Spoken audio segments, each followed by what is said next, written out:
1.5 ବର୍ଷ ତଳୁ ସ୍ୱାମୀ ଛାଡ଼ି ଆରପାରିକୁ ଚାଲିଗଲା ପରେ ବି ଏବେ 2 ମାସର ଗର୍ଭବତୀ ହୋଇଥିବା ବିଧବା ମହିଳା ଥାନାରେ ପହଞ୍ଚି ଏମିତି ଏକ ଅଭିଯୋଗ କରିଥିଲା ଯାହା ସମସ୍ତଙ୍କୁ ଆଶ୍ଚର୍ଯ୍ୟ କରିଦେଇଥିଲା। ସ୍ୱାମୀ ଅଜଣା ରାଜ୍ୟର ଅତିଥି ଛାଡ଼ି ସାରିଥିଲା, କୋଳରେ ଥିଲା ବର୍ଷକର ପୁଅ ଆଉ ପେଟରେ ବଢ଼ୁଥିଲା 2 ମାସର ଛୁଆ। ଆଉ ସେଇ ଛୁଆର ବାପା ତାର ପ୍ରେମିକ ଅରବିନ୍ଦ ଥିଲା ବୋଲି ଏହି ବିଧବା ମହିଳା ଥାନାରେ କହୁଥିଲା। ବାହାଘର 1.5 ବର୍ଷ ପରେ ସ୍ୱାମୀ କ୍ୟାନ୍ସର ରୋଗରେ ପଡ଼ି ଆରପାରିକୁ ଚାଲିଗଲେ। ସ୍ୱାମୀ ଗଲା ପରେ ନିଜ ବର୍ଷକର ପୁଅ ପାଇଁ ଗୋଟେ ଷ୍ଟୁଡ଼ିଓରେ କମ୍ପ୍ୟୁଟରରେ କାମ କରୁ କରୁ ଅରବିନ୍ଦ ନାମକ ଯୁବକ ସହ ପ୍ରେମ ହୋଇଯାଏ।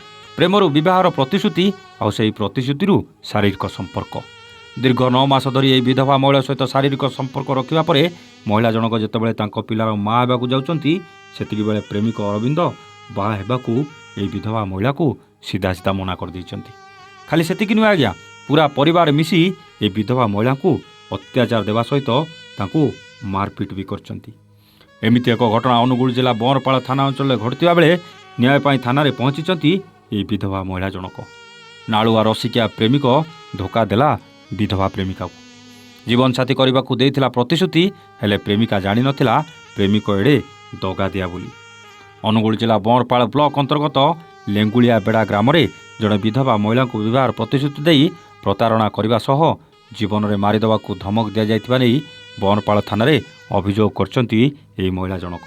ପୋଲିସର କହିବା ଅନୁସାରେ ଲଙ୍ଗୁଳିଆ ବେଡ଼ା ଗ୍ରାମର ଜଣେ 21 ବର୍ଷୀୟ ବିଧବା ମହିଳାଙ୍କ ସହ ବାଦି ବାହାଳ ଗ୍ରାମର 28 ବର୍ଷୀୟ ଯୁବକ ଅରବିନ୍ଦ ବେହେରା ବିବାହର ପ୍ରତିଶ୍ରୁତି ଦେଇ ଶାରୀରିକ ସମ୍ପର୍କ ରଖିଥିଲେ। ପରେ ମହିଳା ଜଣକ ବିବାହ ପାଇଁ କହିବାରୁ ଅରବିନ୍ଦ ତାକୁ ଏଡ଼ାଇ ଚାଲିଥିଲେ। ଏନେଇ ମହିଳା ଜଣକ ଅରବିନ୍ଦଙ୍କ ଘରକୁ ଯାଇ ବିବାହ କରିବା ପାଇଁ ଅନୁରୋଧ ବି କରିଥିଲେ।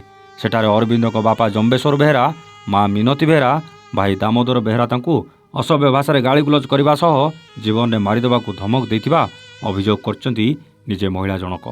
ଅଭିଯୋଗ ଅନୁସାରେ ଅରବିନ୍ଦ ମହିଳାଙ୍କ ସୁନା ଅଳଙ୍କାର ନେଇ ପଳାଇ ଯାଇଥିବା ମଧ୍ୟ ସେ କହିଛନ୍ତି। ମହିଳାଙ୍କର 1 ବର୍ଷର ପୁଅ ଥିବାବେଳେ ବର୍ତ୍ତମାନ ସେ ପାଖାପାଖି 2 ମାସର ଗର୍ଭବତୀ ଥିବା ମଧ୍ୟ ଜଣାପଡ଼ିଛି।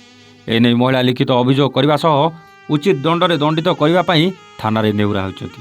ମାମଲା ରୁଜୁ ପରେ ଥାନା ଅଧିକାରୀଙ୍କ ନେତୃତ୍ୱରେ ସବ୍ ଇନ୍ସପେକ୍ଟର କମଲାକ୍ଷ ପ୍ରସାଦ ନାୟକ ଘଟଣାର ତଦନ୍ତ ଭାର ନେଇ ତଦନ୍ତ କରି ମହିଳାଙ୍କୁ ନ୍ୟାୟ ଦେବେ ବୋଲି ପ୍ରତିଶ୍ରୁତି ବି ଦେଇଛନ୍ତି।